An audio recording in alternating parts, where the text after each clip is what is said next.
Welcome to the Ironcenturion Podcast, a Christ-centered adventure into leadership, manliness, and brotherhood.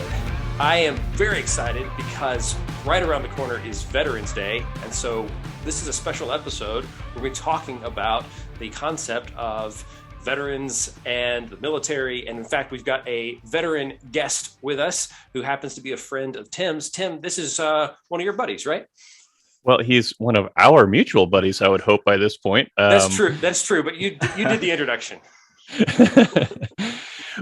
Well, so Levi Leddy has been a member of our staff for the last year and a half or so, and he's just recently returned from a deployment. So this is actually the longest conversation that I think we've had with you stateside. So glad to see you back, and hopefully we get to see you in person sometime soon. But video chat will work for now. But Levi, you and I met when we were serving together in the Texas Army National Guard at Officer Candidate School as some of the instructional staff there. Mm-hmm. So that was a fun time. And Levi has what I like to affectionately, he informed me of this, but it lines up very well with all of my personal experiences with him, as the gift of woo. I knew it. and Levi is our woo guy on staff. So we're super excited to have him join us for an episode where he talks about some of his really awesome experiences serving in the Army. And without any further ado, Levi, welcome to the episode, and we're glad to have you. Hey, man, appreciate it, Michael. Good to see you, buddy. Hey, and just Levi. to be clear, it's not like woo. It's like winning others over, which can be similar depending on your crowd. You know, if you have because we really didn't know you too long before I was telling Michael, I was like, we need to have him on staff. You do. Yeah. You exude persuasion and influence and make friends quickly. That is true. But Levi, let's start with this. This is one of the things I know about the military, not having a military past myself, but I know things like one of the key questions is, what's your name, rank, and serial number? Right? No, but so yeah, tell us a little bit about like your military experience. Why did you join? What do you do? All that stuff. Yeah, just to clear up the water there. Name, rank, and serial number is what they used to think that Hollywood tells. The only thing you're allowed to tell the enemy if you're captured, right? Right. Yeah, that's what all the movies do. Yeah. Yeah, and having gone through SEER school, I'll tell you that that's not what they teach, and we don't call it a serial number anymore. So, all of that aside, I've had an interesting career. You know, I always knew that I was going to join the military. Really, really young age, I knew that I was going to, and I don't really know the reason why I knew that it was like an absolute in my life, but I had an uncle who, I still have an uncle, still heavily influences me on the military side. He is a Navy CB. Back in the day, he was enlisted. He became a warrant officer and has since retired. But we were in the backyard with me and my two cousins, his two little boys. We would call it playing Army in the backyard, right? He just, from day one, I can't remember ever being at their house where we're not. Even the around. Navy guys want to play Army. I was just about to say it. And you know what's funny is we assaulted so many bunkers and we called in so much fire. And whenever the day came for both of my cousins to choose what they wanted to do with their life, they both chose to go to the Army. Ooh. Even when Annapolis was calling, they both chose. One of them went to West Point, one of them's a combat medic in the enlisted side now. So from an early age, I knew that I wanted to. And whenever I started looking at colleges, I knew that I'm, being 5'7", not going on a basketball or football scholarship. So ROTC sounded like a really, really good thing.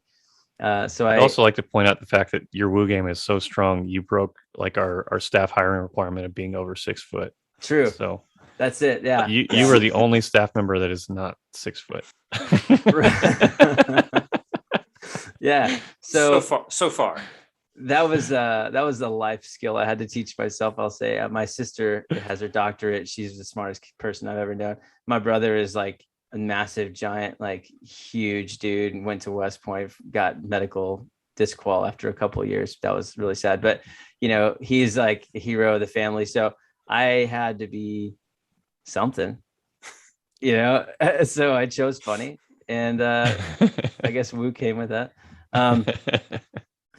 But once I got to college and did the ROTC thing, it kind of latched on me, and it was a lot of fun. I really enjoyed it. So believe it or not, I don't know if it's because our program was poor, but I wore BDUs back in the day, which was the old school, really, really classic Army pattern, you could say, with the black boots and the, just, I don't even know how to describe it. It's like not even really, I guess it's jungle. It was before the desert uniforms, Michael, just because I feel like I'm having to. Yeah, it's the old, right. Yeah, so BDUs, something, they use probably uniform, right? Battle dress uniform. Is that it? Yeah. I think that is actually. Yeah. Okay. I've learned one thing about the military. They have thousands of acronyms, and they aren't always obvious. Yeah. Okay. So it's the older uniform. Yeah. So, I mean, I've been in for, well, that was almost 17 years ago now, I guess, that I joined ROTC. And, I got to do some really cool stuff in ROTC, like not just like the basic, grenade assault course and stuff, but they sent me to Northern Warfare School in Alaska. Got to do some really, really neat training out there. That was where I had my very first God. It's like, I don't even know what I call it. I would say humbling God experience. That's a good way to say it. And we can talk about that. I don't know if you want to come back, but I started immediately learning things about leadership and about like just taking care of people and loving on people, and immediately started seeing how I felt like God was planning to use me. And I also immediately knew that my pride was a problem and that I felt like God was tapping me on the shoulder, just saying, I can show you all of these things that you have to burn out of you, or you can keep all of those things and you can have the career you want. You can get the medals and you can have the cool schools and you can join the cool swoopy, we call swoopy organizations. For you podcasters, I did air quotes. But I felt like that was going to, and I'm talking like, this is 2006, 2007. I knew early on that was going to be my choice to make. If I wanted it to be my career, or if I wanted to let God choose my path. So I feel like I'm going to write a book one day. I always say that, and I haven't really started it, but I have a lot of stories. So I call it the search for greatness. And I'm still kind of in the final chapters of that, which is funny because now the older that I get and the more experiences I have, I realize that I'm actually just creating the one volume of that book, and then I'm going to create another volume as I move forward. So the search for greatness, right? And in that search, it started with me wanting me to be the great thing. And it's gone through cycles. So it was, I'm going to be awesome. I'm going to have all the awards. I'm going to have all the experiences. I'm going to have all the stories too. Wow. It's all about my team. It's actually, I need my team to be great. And then, as you progress, that was, I would say, like how I felt on my first deployment in Afghanistan. And then I would say it progressed to, wow, I need my soldiers to feel great. And then it progressed to, wow, I need my family to feel great. And then I think it did a full circle to where I realized that I don't have to leave me out of the picture completely, because now I'm almost to the point, I was almost to the point where I would just sacrifice anything for everybody, including my family. But now I have to actually love me too, right? Which is something that is hard for a lot of people who hit the ground running so as hard as I have been taught to. I forget to have, any kind of compassion for myself. So I'm opening up a lot of doors for questions. Well, Levi, that actually raises a couple of questions in my mind. one of them on what you were just saying right now, I see as an outside observer, because I'm not one with military experience.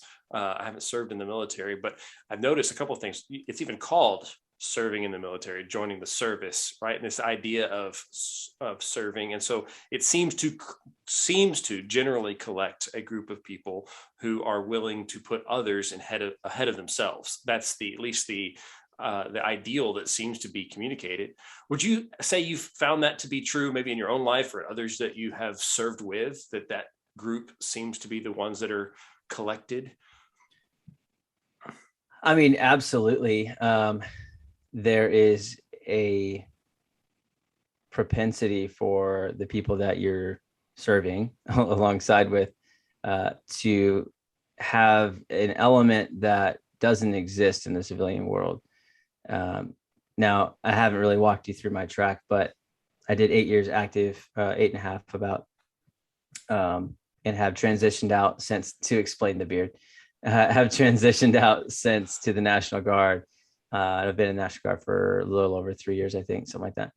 And whenever I first got to the National Guard, I went to the OCS program, like Tim said. Hang on. I know what OCS means, but just to make sure everyone's clear. Officer Candidacy School, yeah. It's a training school to train those who want to become officers. Right. So for the state of Texas, Tim was the senior platoon trainer that was in charge of effectively being in a drill sergeant, but for the officer candidate audience, right? The person that trains and mentors these individuals to get them ready to commission as second lieutenants. The drill sergeant. Yeah. And is that fair? Is that a good analogy, I guess? Well, the drill sergeants themselves are trained by other NCOs, so not really. But not really. Okay. See, there's a lot of things here I don't know, so we're going to be learning a lot of things here. Totally fine. Yeah. So I was working under Tim for about a year, and then as he exited the military completely, he handed the torch to me. I took his job. I was then asked to go on a deployment with the infantry division in the headquarters element. Did that, was able to see some really, really cool things, got some really neat experiences on a 2-star level. And then came back. Now I'm on leave. Right. So yes, this is all very fresh. The coming back part is all very fresh. Yes. So I literally just arrived back. But I'm telling you all that to say that I'm actually a civilian whenever I'm not drilling or on active duty orders, right? So I have a civilian job. I work at a consultancy here in Houston, Texas. And I will say that having these civilian experiences over the last couple of years has opened my eyes in ways I was not expecting. There are a lot of things that I took for granted about the culture in the military, about the people that I would just find myself working with. And we always had this common ground that would transcend anything that the job or that the mission or that the timeline had to say. It was always that we had this core value established, or we had this foundational understanding of, our ethos and what we decided we are going to stand for, right? You go into these other sectors, anybody and everybody, right? Anybody and everybody could be in your path. And I honestly naively expected that I would be able to step into any and every conversation and be able to reciprocate the exact same way. And it's not the same. And I don't mean that negatively, because obviously you and I get along great. You are of an incredible caliber. And I'm just pointing out that there are people out there that have been elevated to positions of leadership in a lot of ways that have just not been,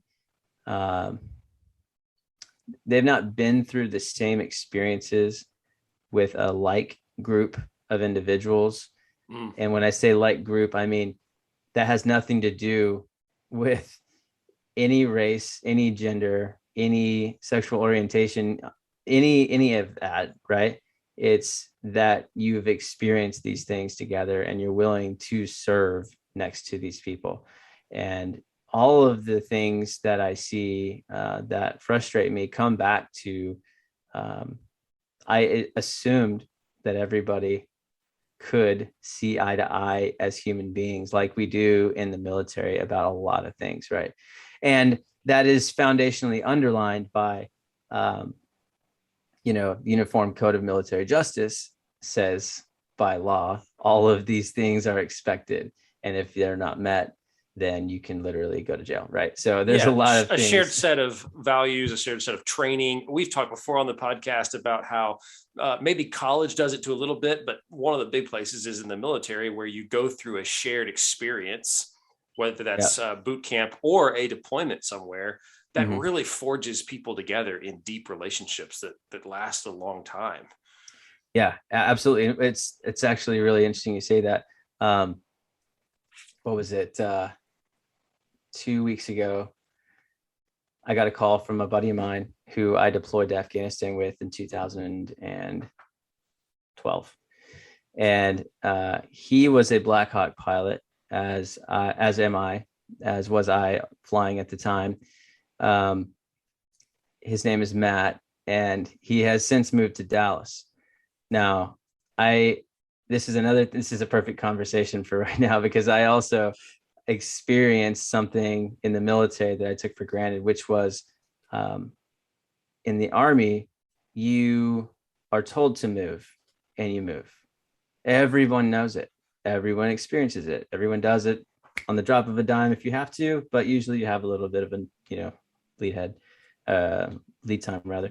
So Matt and I knew each other in Afghanistan. We worked side by side in the infantry division in Hawaii. And whenever really we parted, bummer of a duty station, by the way. Oh, it was horrible. Yeah.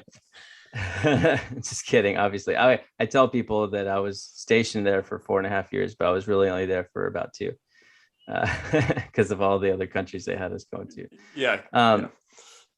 And I'll definitely touch more on that. But Matt calls me out of the blue just to say, "Hey, I moved to Dallas. I know you live in Texas. I can't wait to see you."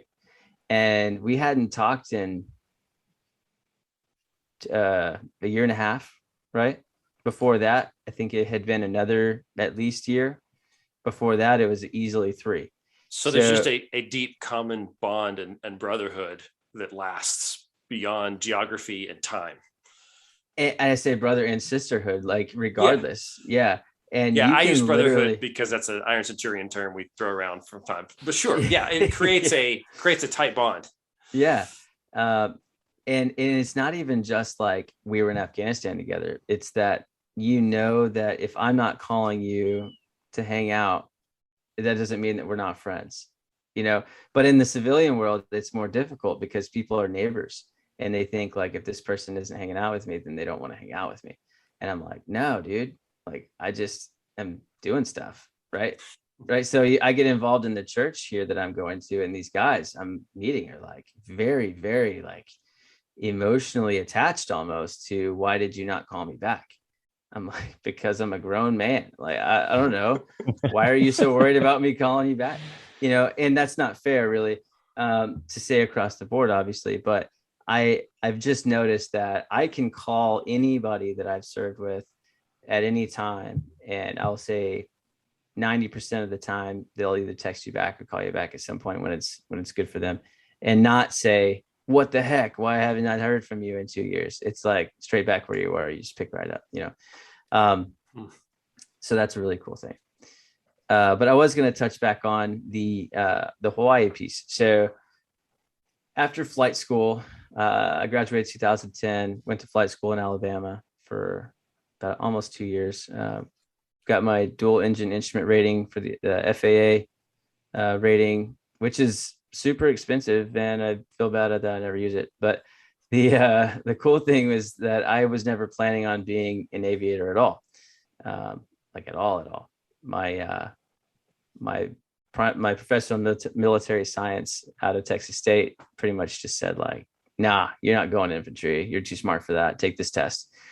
And he was like, "Just remember, there's a personality portion to it. So you like riding motorcycles, you grew up in the country, you don't like planting flowers, you like building things or breaking things. And he just went on, like, your favorite colors are like black and red and like dark orange. And I literally he talked for like a solid 5 minutes. And at the end, I remember going, that's all true. I think I'll be good. I don't have to memorize it.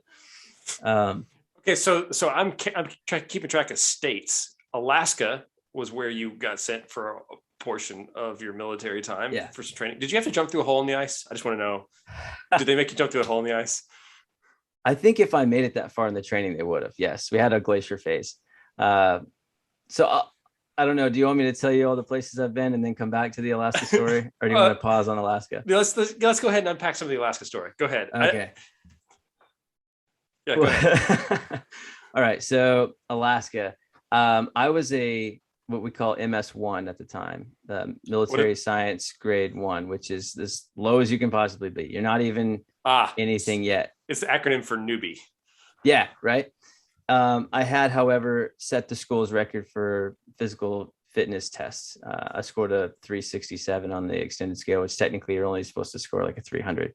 But for being able to do schools like this, they want to see like, okay, we have these like 3 or 4 top performers. Let's see who really wants it, burn yourselves into the ground. Let's see it.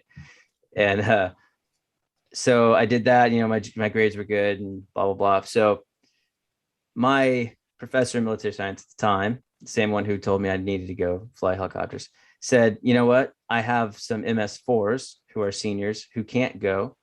I have a lot of MS3s who are going to go to LDAC, which is the warrior, the leadership development assessment course. That's the warrior forge that you go to right before you become an officer. And he said, there's a lot of people that want to go, but I want you to go. So you're not allowed to tell anybody that you're not an MS4. So here's some fake rank. And what is cadet rank anyway? It's like, you can't get in trouble for that. So he's like, you're going to Alaska. So I got on a plane. I got out there. I had all my books, I had all my training in my head. I was super excited about it. We had a weird lull before the training because all of our orders had us there about 2 days before the training was supposed to start. So we had 2 days in a, on-base hotel environment to kind of get to know these guys, the other cadets that we were with. And we all formed this really tight bond. It was pretty crazy how fast. So then we get to the training. The schoolhouse is at the Black Rapids Training Center near Wainwright. And it's intense and it's awesome. And we're climbing to the top of mountains on the very first day, like super, super steep, having to do switchbacks and learning how small rocks that you kick really affect people on the bottom. And I have a picture with my buddy Conrad that we took from the very top of this mountain. Didn't know that he was going to be a Blackhawk pilot also, and I would be living with him. Was that 4 or 5 years later after he was also sent to Fort Rucker? Just cool God things. Yeah, the Army has a cool way of looping people back into your life that you thought were gone. Yeah, so that's why you better keep your name strong, right? Yep. Don't burn the bridges, because I think that's not just in the military too. I mean, I've seen that happen even recently, just noticing that in my personal life outside the military, people that I knew and connected and did stuff with like 2 decades ago, all of a sudden it's like, oh, it's you. And they're like, now back in my life again. Well, LinkedIn probably told them they should connect with you. Yeah. So I remember I was like more excited about this training than anything. We were doing suspension traverses. We were doing A-frame, descents off these cliffs. And I didn't get hooked in right. And I was only hooked in from my back harness on a dynamic line instead of the static line. And I asked them if I could get a running start to jump off this cliff. And they said yes. And so I jumped off the cliff and fell 20 feet before my feet smashed into this crow's nest. And then I flipped and got tied up in the line and just came to a screeching halt at the bottom. And Conrad grabbed me like, "Are you alive?" That sounds like an MS1 mistake. Yeah. Well, it was the MS1 that was supposed to hook me up behind it. So that was like day 2 or 3 or something. So then they said, okay, you're going to go do land nav, which historically I was awesome at land nav, had no problems with it. I was super full of myself and I listened during the class, but let's kill it. Right. But this was a land nav course unlike anything I've ever seen. This is miles and miles. And it's so undulating that they give you an altimeter along with an ice pick and say, you cannot be without your buddy. Instead of don't talk to anybody you see in the land nav course, it's you had better be right next to this person, right? Because people really get hurt out there. Like there's plenty of ways for that to happen. So we get out there and I'm with this guy that's super strong too. And we're excited and we're running around like, we're going to get all of them. And we didn't find a single point. I think it was out of 5 or 6. We found nothing. And we were so demoralized. And we came back super frustrated. And we went to our instructor and said, what the heck? Our altimeter was awful. We couldn't find anything. And he showed us, and he's like, yeah, that's, or we showed him rather. He's like, yeah, your altimeter's definitely broken. We're like, come on. So he said, yeah, you were probably right next to a lot of them, but they were 1,000 feet above you or 500 feet below you or something. Right. He's like, it's not a big deal. You'll be able to go back tomorrow or 2 days from now. We'll do retrain tomorrow. You go back and, you'll get another shot. So y'all are strong. It's not a big deal. You'll be fine. But I was freaking out because I could not go home as the guy who took this slot over somebody else and fail. And, I couldn't let down my colonel that sent me and trusted me to do it. My whole family is like so pumped because this is like the first real thing that I'm doing with the Army. And I really wanted to see the glacier phase. Obviously, that's super cool. So I remember sitting in the laundry room, and I have a journal still that I took at the time. And I'm just sitting on my laundry as it's moving. And I wrote down, God, if whatever happens tomorrow, I will be happy about it. And I will walk that road, which whatever happens. However, please help me find all my points. And I remember getting out there and they, instead of tagging me up with the same guy, they mixed the teams up because you would think that makes sense. If there's two, poor skilled individuals, you want to get them somebody stronger. But now I was linked up with someone else who failed for all of the reasons you would expect someone to fail. And they were actually from the Alaska National Guard. And this school is dime a dozen. They don't give a crap. It doesn't mean anything for these guys to walk away with this. They just have to go because their units got a bunch of slots. So we get out there. He's like, I have blisters. I'm like, I don't care. And he's like, I'm tired. Like, I can't fix that. So I said, okay, look, I know we're not supposed to separate, but you stay right here. I'm going to go to the top of this plateau, get this point. I'll come back. You plot the next one. I get up. I come back. I'm looking at him. He's sitting by this little rock and he's like whittling. I'm like, what are you doing? He said, oh, I just realized that I lost my coordinate sheet. So I failed anyway. Oh, well, okay. That doesn't mean that you can stop. Like, I have to go still. I'm not going to fail because you failed, man. And he's like, well, they said if you lose your coordinate sheet, you fail. And I was like, look, if you sit here and do nothing, then I am going home. Like, I don't want to go home. I want to stay here. So I literally took 550 cord and tied from his front of his load bearing vest to the back of my rucksack. And I drugged this guy for the next however many kilometers to get all the rest of these points. Through the Alaskan wilderness in the winter time. Yeah. Actually, if you're sitting there at home listening to this thinking, no, he didn't. No, he really did. That's what Levi does. No, I completely believe the story. I'm just trying to get some context around it. Like that. Yeah. Okay. Yeah. So he's whining about his feet and stuff. And I'm like, no, we got to when do the this. woo doesn't work, resort to 550 cord. Yeah. Resort to jujitsu because it'll work. Something will work. And okay. So I kid you not, man. I don't know. I would say probably 20 minutes to the time and halfway up this mountain. And I'm doing intersection. I'm doing cross section, resection to make sure that I have the point. Like I know exactly this is the one.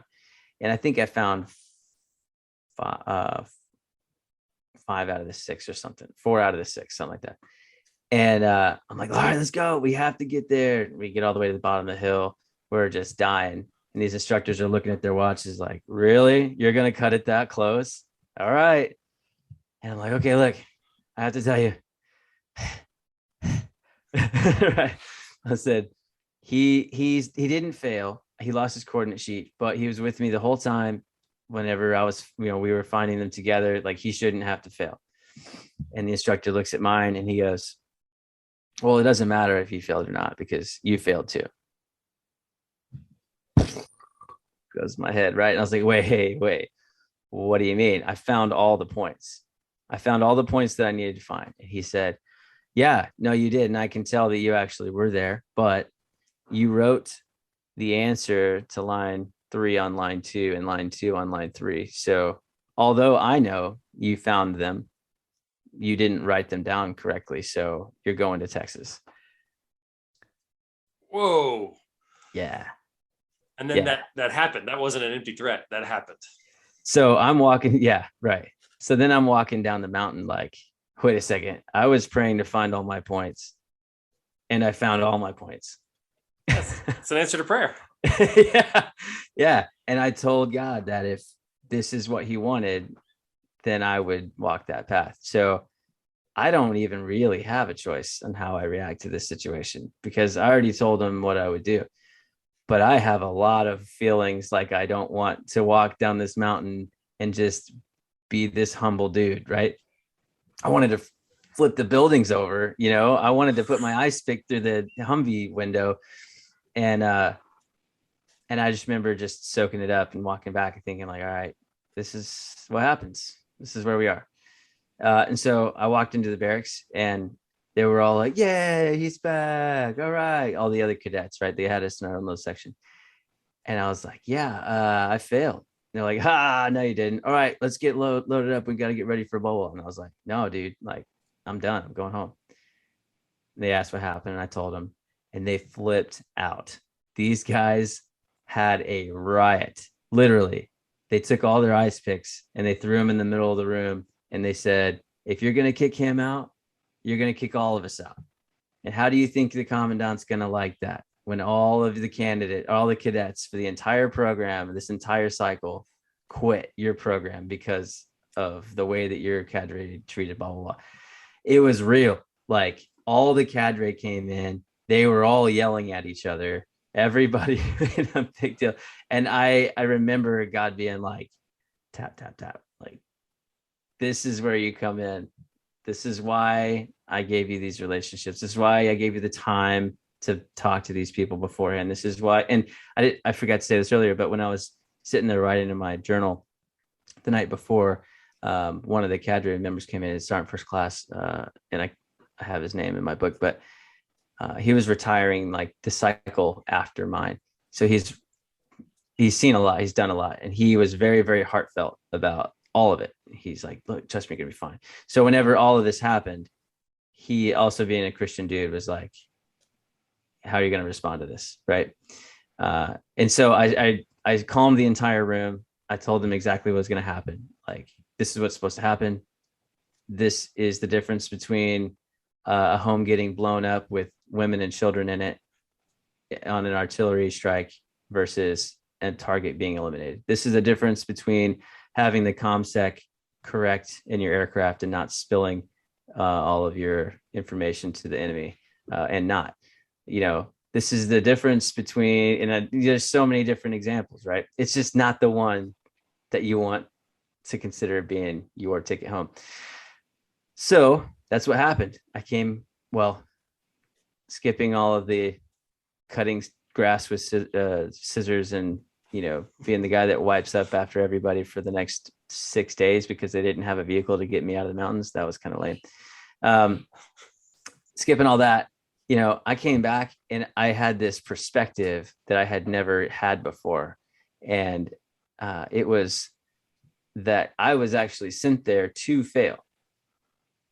That was the whole point. I was sent there to fail on an earthly spectrum so that I could successfully share what God wanted me to share in my reaction to failure. Because I'll tell you, man, I've succeeded a lot in the Army, and I don't tell people those stories. Why? They're just cool. Yeah, you did something. High five. I don't like you anymore. Like, but when you fail and you learn something and people around you can see that you are, why is he different? Why is he humble? Why are, what gives you the strength to experience that? I really feel like that was why I was sent. And I forgot to say this earlier, but on the plane ride there, I met a lady named Lucia Guster, and out of everybody in this story, I remember her name the most clearly. She was from Houston. Her husband was a pastor, and they had experienced a flood in their home. They lost everything. And he was some kind of pastor. I don't know if he was a head pastor or not, but he felt very significantly that he had to provide for his family. And there was no hotels. They literally didn't have anything. Like, they lost even their cars. And she said the moment that he let it go of all of that and let God provide for his family, the floodgates opened. The churches started providing, their kids clothes. And her boss called her and said, I was going to go on a vacation, but I heard what happened. So instead of me buying these tickets and spending this money that I set aside, I'm going to give it all to you for a down payment on a car. Right. So she was telling me this story, and I was like, oh, wow, that's pretty cool. And then, the whole encompassing concept being, when you let things go and you let God take the wheel, it'll surprise you how much better things can turn out. So I called her back after this situation occurred, and I was on my way home, and I said, hey, I mentioned you before, and I was excited about this thing, and I failed horribly. And it was one of the best experiences of my life. And she's like, what? Tell me everything now. And so I got to show her what I experienced, and she fell in love with the concept, and she turned it into a youth program at their church. She wrote their whole summer content around, failing for God.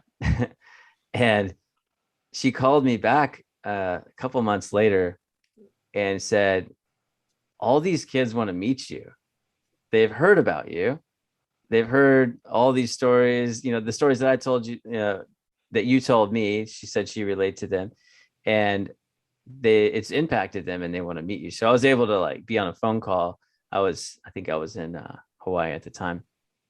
No, Alabama at the time.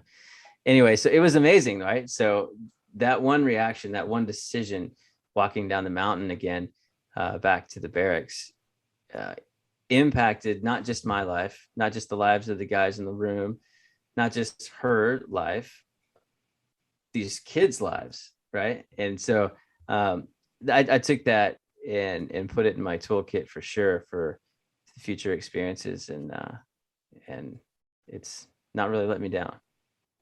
That's awesome. That reminds me of a quote from a missionary when you're talking about how God can, for his ministry, can give lots of resources. James Hudson Taylor, famous missionary, said, and I'm reading it here because I had to look it up. He says, God's work done God's way will never lack for God's supply.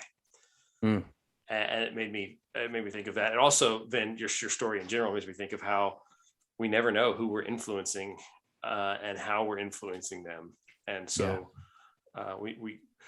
we have a lot of impact in people's lives that sometimes we may never even realize. And you've got to meet some of these people, but maybe you never would, and you could still have an influence in their life, and it's people you've never met and aren't even aware of.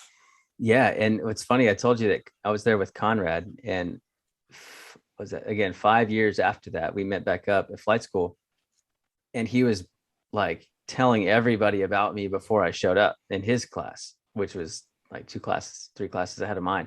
So he was telling everybody this is what happened. He was retelling that story over and over. And it followed me, 5 years down the road. So and I still talk to Conrad today. It's kind of cool. So but go ahead. So you spent some time as a Blackhawk pilot. Yeah. Right. So you would fly that's the one from the movie Black Hawk Down, right? Like and many others. I'm glad you chose that one. Yeah. Well, that was the easy one because it's in the name, right? You don't have to be. Yeah. Right. But yeah, it's like one of the main attack helicopters. Is that right? That the U.S. military uses? No. So attack. That's the thing. You've heard of. It's a 60. You hear people call it a 60, right? UH-60. So if you hear UH is utility helicopter. The AH would be attack helicopter, right? And CH is cargo. So like CH-47, this is a dual prop. Chinook. Chinook, yeah. Yeah. And the AH-64 would be the Apache. Yeah. Okay. So we started off in flight school flying smaller stuff, like the Jet Ranger, little like news chopper type thing. And we go on to fly the Kiowa, the OH-58 Alpha Charlie. And then we went on to fly the UH-60 Alpha Lima at the time is what I got rated on. And then once I got to Hawaii, I did a tour in Afghanistan with that aircraft, and then came back after, I forget how long it was. Maybe it was like 6 months to a year. We were back. And then I got the Mike model transition, which is the all glass cockpit Blackhawk. And we took those, if I remember correctly, we took the Mike models to Thailand, Philippines, and Korea. And then we had to get go ahead. For what purpose? Like, so what would you do? What is a utility helicopter? I get the concept of a cargo helicopter. They carry big stuff. I get the idea of an attack helicopter. That makes sense. What does a utility helicopter do? What did you do? So it's interesting. I was drawn to the Blackhawk because it's kind of a jack of all trades. The UH-60 can do everything from troop transport to cargo transport. You can do sling loads. You can do Bambi buckets, which is fight fires off of a sling load. Is that those things that like pick up all the water out of people's pools in California? Yeah. Okay. That sucks if it's out of your pool, but yeah. I mean, you can do all kinds of stuff. You can do rappelling, like actual spies and fries, which is when you have people hanging from the helicopter as you're flying, or you can be static, dropping people off of a fast rope out of the aircraft. For insertions. For insertions. Yeah. All kinds of cool stuff. All kinds of it. Okay. And so what kind of things then were you doing those type of things with it in Afghanistan, you said? And what? Yes. Yeah. So in Afghanistan, it was mostly people transport, troop transport, air assaults, and cargo, like sling loads. Not a lot of fires to fight. So what's in so what's in a sling? I understand a sling load, I think, right? Is it like where it's something cargo weight is strapped below it? Correct. In a sling, but what kind of things are in there? Are we talking like, I don't know what that means. What are you carrying? So a sling load is kind of a general term to mean something that is slung below the aircraft. So it could be anything from a light skinned, because it can't be up armored just for the weight, but a light skinned Humvee that's rigged up by either someone who's air assault qualified, but usually, someone that is in a more specialized position. Okay. So I didn't realize a Blackhawk was big enough to carry a Humvee. That seems a light skinned Humvee. Yeah, for sure. Cool. Yeah. And it depends on the model that you're working with. Obviously Mike models have a little bit more capability than the Alpha Limas, but it all comes down to weight and your environment and your ratios. Right? So needed battle lines type supplies. Perhaps. Yeah, you can do a big cargo net that you have a freaking ton of MREs just thrown in there, or it could be something a little bit more just food, ammo, tents, resupplies of stuff. Yeah, okay. Anything.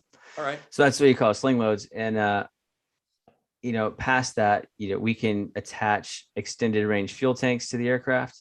So like big pylons that go to the right and to the left of the aircraft. And so you can do anything with a Blackhawk. In fact, if you ask the 160 unit, the 160th SOAR, these are the Special Operations Aviation Regiment. These guys strap miniguns and rockets and Hellfires to Blackhawks, and they're called a DAP, a DAP, and they're way more effective than the AAA, AH-64. And I'm putting that on record. Sounds like a lot like what I thought an attack helicopter would sound like. Yeah, exactly. Okay. When you get a Blackhawk is the Swiss Army knife. Yeah, there's a ton of stuff you can do with it. And Levi, what is your rank now? We talked about you being an MS1 at one point, which is ultra newbie. You're not anymore, right? I am not an MS1. No, no, I'm a major now. I'm an 04, officer grade, 4th level. Yeah. Okay, and that sounds like that's a pretty big deal. That means that there are multiple men under your purview, under your command when you're actively deployed, right? Yes and no. So that's really interesting. The way that the Army does it is and I say specifically the way the Army does it because the Air Force is very different. The Army and the Air Force and the Navy are all very different in that when we provide the new officer their assignments, they in the Army are handed a ton of responsibility right off the bat. A second lieutenant in the Army is very likely to become a platoon leader, second lieutenant. In fact, if they don't become a platoon leader as a second lieutenant or a first lieutenant at least, then they're either in a very specialized field or they're going to have a short career. Tim, would you agree with that? Oh, absolutely. Yeah. Okay. So, and Tim, you were engineer. So I'm doing this because it's a little bit different per your specialty. So how many people was in y'all's platoons? So y'all's being a very specific term. It's a technical military Texas term. Yeah. When I was a PL, I had anywhere from PL 30 platoon leader. Platoon leader. Yep. Sorry. Okay. 30 to 50 soldiers. Yeah. Wow. So 30 to 50, that's kind of almost an infantry level of numbers, right? Aviation, as a platoon leader, you're looking at like 20. And that's because we go by air crews. So, and it can flex, obviously, you can have as many as get put in it. But typically we have much smaller organizations. And we'll say this, whenever I was a captain, I took command of an air traffic control company at Fort Rucker, being ATC, right? You hear the term ATC, the civilian side even. And I was in charge of about 130 to 140, 145. We call them green suiters, being us wearing uniforms, and contractors. So I was an Alpha company commander, and also the company commander of the headquarters and support company, which is HSC. About 130, 145. And that's relatively common. So when I got promoted, I am at a headquarters element now on a division staff level. And because of the field grade, I guess the type of work that we do, more strategic or more operationally planning, focused, you're not necessarily growing your pool of those who report to you as your rank increases, so much as your responsibility, your scope might increase. So it's an increase of strategic importance, but not necessarily an increase in men in command. Like my hand receipt for what I'm signed for dropped from steadily as I have increased my time in my career. My hand receipt numbers have gone down because that's a tactical focus to have, millions and millions and millions of dollars worth of helicopters on my hand receipt when I first joined the Army, to when I was just in Kuwait, Jordan, Qatar, and UAE. I didn't even over the past year or so, right? That's your recent, I wasn't even signed for my own laptop. So that's the difference. And it's really interesting because I think that that's a good and bad thing. It's good because it allows people to focus on bigger picture items. I think it's bad because I've seen how easy it is for people to lose sight of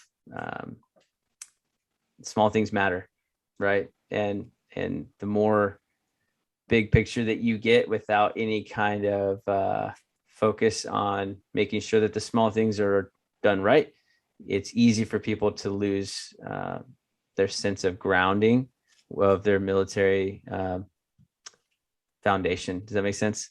So like when you're a platoon leader, you're leading all day. You're leading every single moment. You're reading books about leading. You're memorizing rhetoric. You're going over your battle drills, blah, blah, blah. When you're a major, you know for a fact that you have platoon leaders and people that are doing that. And so you're not, right? And it's super easy to fall into the trap of forgetting to get back to basics unless you remind yourself or have somebody good around you to remind you. Okay, so can I ask some dumb questions, or not dumb questions? I love them, but good. Okay, absolutely. So and Tim, you may help answer some of these too. I want to be kind of the channel of the general civilian, because I'm thinking about it's Veterans Day right around the corner here, and how can civilians connect well with veterans? And so I've got some questions. One, when is Veterans Day? Is it always the same time every year? Tim, you want to answer that since we had this conversation right before this? Yes. So Veterans Day, Michael, is the same day every year. It is November 11th of every year. And the reason for that is that it marks the armistice during World War I. So it's the end of World War I. Yes. Okay. November 11th at 11/11 on 1918, there was a cessation of hostilities in Europe. Okay. And so we celebrate that now, partially as Armistice Day, but it's also Veterans Day. Correct. And so, so next question. What does it mean to be a veteran? And maybe there's some disagreements on this, but does that just mean anybody who's in the service currently? Do you have to have left service to now be considered a veteran? Does it mean somebody who's out of service? What does that mean? So technically, I mean, I'm sure that there's likely more than one definition. I would expect that anyone who has served and has an ID card to say, I am or have been in the service, to anyone who hasn't served, that is a veteran, hands down. Yeah, I mean, that's how I have always assumed it. Okay. Yeah. So here's the next question. What are we supposed to do? And what are civilians supposed to do on Veterans Day? Because I feel like the only answer that I've ever known is basically you say, if you meet a veteran or you know somebody, you say, hey, thanks for your service, which feels empty and contrite sometimes because it's that same phrase. How do we, as civilians or as just people who are listening, what are good ways to connect with veterans in general, or specifically maybe on Veterans Day? Not to pigeonhole them just to one day, because there are other days. I'd like to talk about that in a second too. But what are some of your thoughts of that? You've mentioned, Levi, that and you can tell in your stories, being involved in military service has some pretty high price tags. There's some serious benefits, but there's some serious heavy loads. What am I supposed to do about that? Or how can I? Well, first I would say to anyone that is listening or watching this, and you are a veteran, this is how everyone who doesn't know your story feels. Michael's question right now, this is how every single person walks up to you in uniform or doesn't walk up to you in uniform. On Veterans Day, they see your bumper sticker, they don't, and say something. I don't know. This is why, right? So I think that there's a lack on the veteran side sometimes of assuming the best intentions.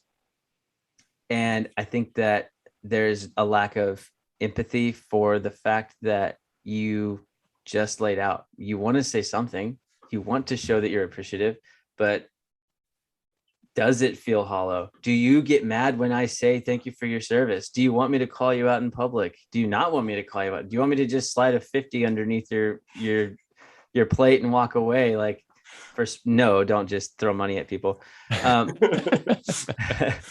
But I'm not a say veteran, this. so you can throw money at me. It's okay.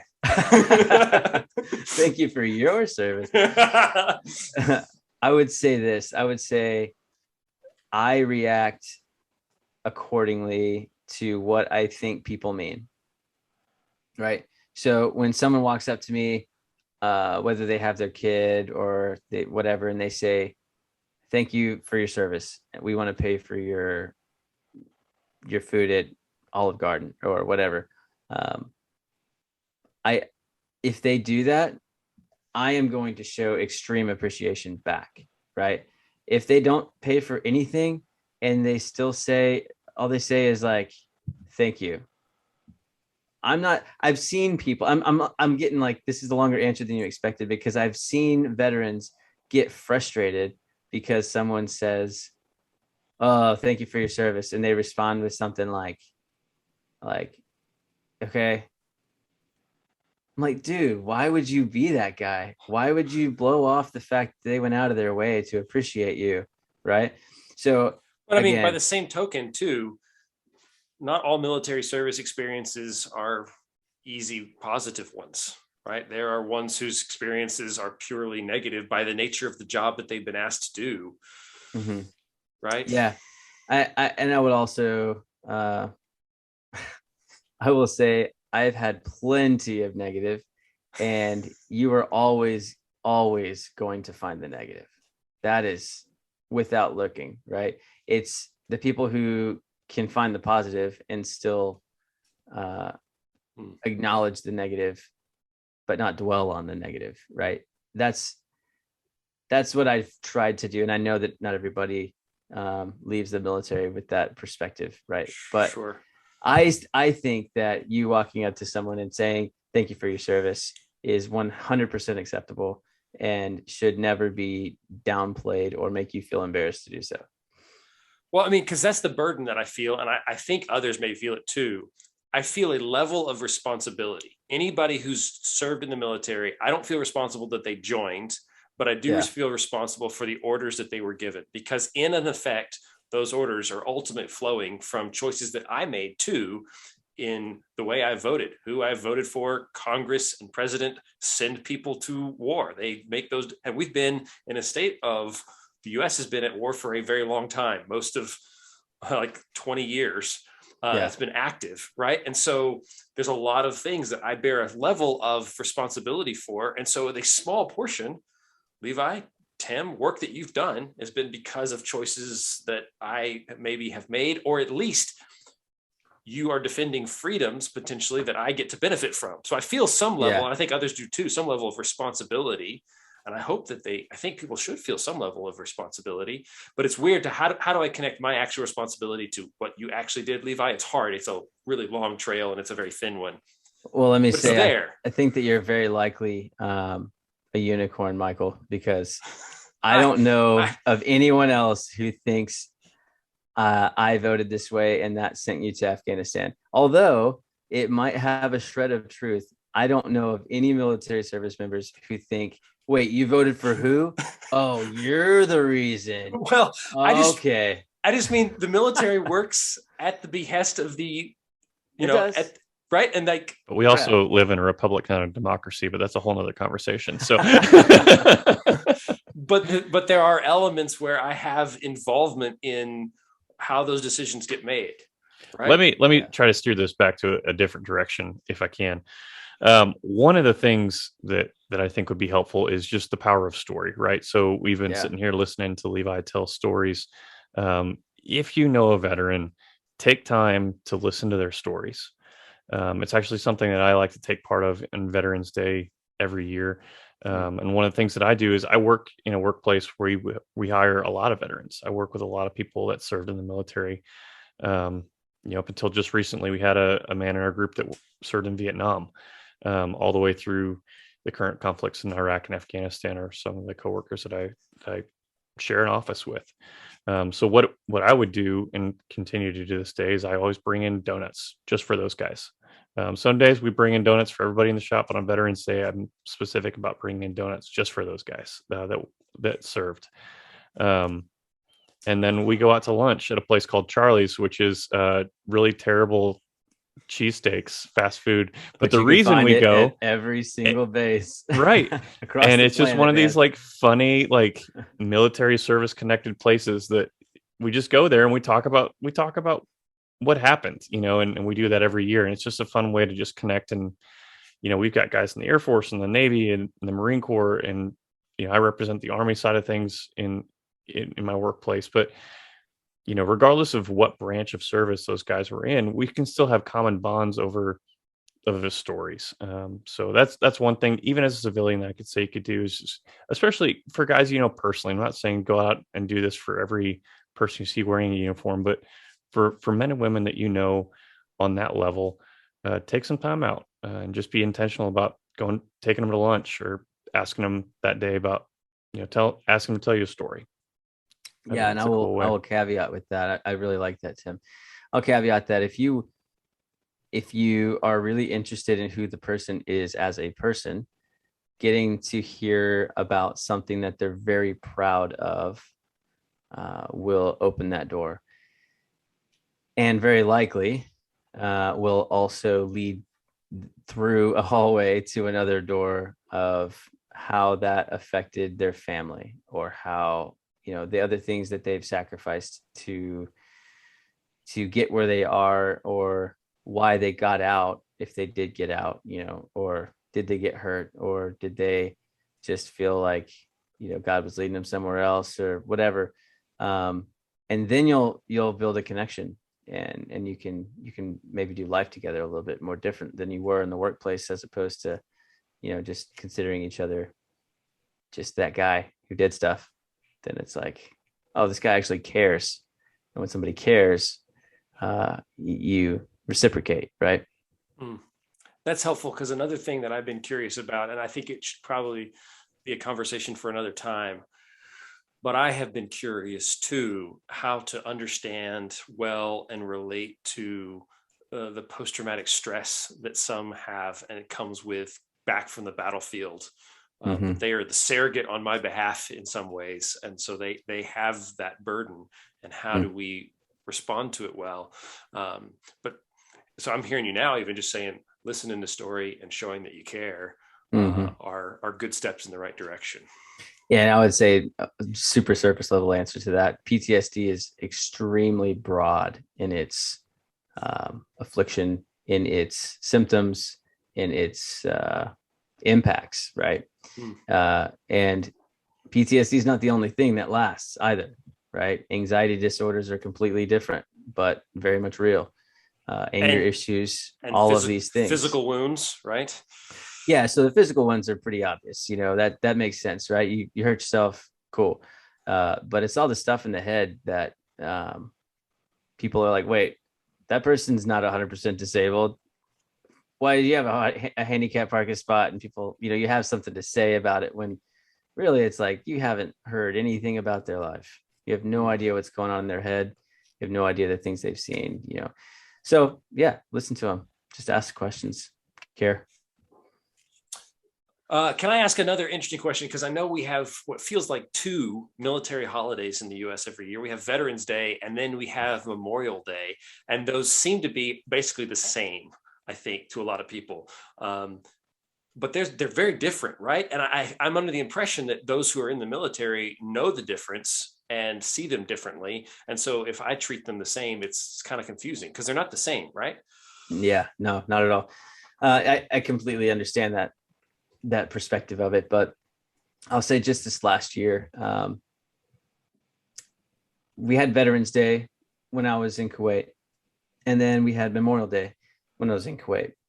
And a good way to kind of, I guess, depict how the veteran sees these, per your question, is to depict how they were celebrated, right?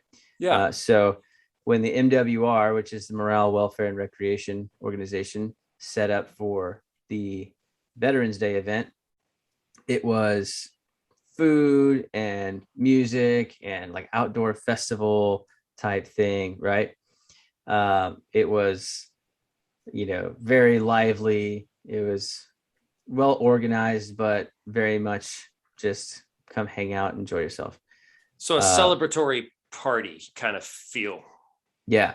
Yeah. When they set up for Memorial Day, they had all of the leaders from all of the organizations that were represented on Arif John show up and lay wreaths on the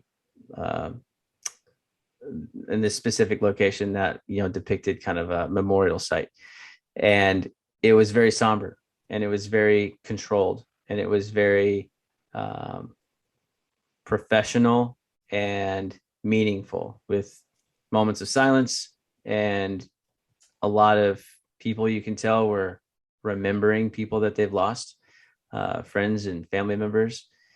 And after, I guess actually right before that, actually, we ran a 5K with full gear, right? So armor plates, we had dummy rifles, everything, you know, so it's like a sacrificial experience in the morning, and then the memorial after that. Nobody says, no veterans say to each other, Happy Memorial Day, right? Like, you don't say, Happy Memorial Day, we're so stoked, let's go have Memorial Day celebrations. But that's a really, I mean, I hear that all the time. Like, right. Like I get, you know, postcards and emails go around, and there's Memorial Day sales and, you know, Happy Memorial Day banners. So there's a disconnect then. What's the disconnect? What's missing? The disconnect is the experience. People that have lost friends. I mean, I lost two friends, CW2 Dallas Garza, and actually three. He was CW3 at the time, and my buddy Captain Promotable Dan Pryl. Both died in helicopter crashes while I was deployed this last year. So it's a very different feeling whenever you're talking about a memorial situation, as opposed to you're talking about a celebration of, you know, your chosen profession, right? And the civilians that don't know the difference, I don't blame it on them. I don't fault them at all, because Kohl's, and as an example, we don't hate Kohl's, but like every department store out there is flashing up, you know, sales, like you're saying, you know, you can go to get a free sandwich because we want you to be in our store. But it's not because of the veteran that died. They don't have a connection. They just know it's on the calendar, right? Right. And you keep saying, okay, so Memorial Day is truly intended as a somber holiday to memorialize or remember those who served and have died. Yeah. Is that right? Yes. So then you don't want me to say thank you for your service to you on Memorial Day, do you? That I wouldn't say like anybody would be mad about that. No, I think that would come. And again, I assume the best of intentions of people. Sure. Right? So I know that there's not a rule book out there that tells everybody what is and isn't, you know, supposed to be said. It's just that if someone does come up to you and say Happy Memorial Day with a high five, it just leaves me with the feeling of it's ignorance, and they have no idea why they did that. They just are seeing the flashing lights around them, and they're following the machine, right? And maybe that's a little bit less sympathetic than I should be, and maybe you know, they just never had any military in their family or in their life. Like, you may not have it in your family, Michael, but you're surrounded by military people in Ironcenturion. So that's what's even leading to you asking these questions in the first place. Right. So I have it in my grandfather, but not my parents directly, or siblings or cousins. Yeah. Okay. Yeah. So yeah, that's where I would put it is, if we're giving advice from a military's perspective, veteran perspective, I would say, avoid the Happy Veterans or Happy Memorial Day. But it's not going to hurt anybody's feelings if you say thank you for your service. I don't think, or thank you for your sacrifice. You know, I've heard that, and it didn't strike me weird. Some people I've heard be like, well, I'm not dead. Why you say that to me? I'm like, God, get over yourself. They're trying. That's helpful. Thanks for letting me ask some basic questions. And that's my perspective. I'm sure there's someone out there that's like, no, I'm looking in the book and this is the answer, but yeah. Sure. But also a lot of veterans on Memorial Day, which is in May, they know someone who lost their life in service, and that's the person that's on their mind that day. Yeah. Especially, we also had a soldier that we lost to suicide while we were there, and that's who was on everyone's mind in my unit. I know that. Sure. So it's crazy, and the percentages are unreal, man. If you actually see the percentages of veterans to suicide rate, it's like astounding. So whenever you think of Memorial Day, a lot of people have those faces pop up in their head too, right?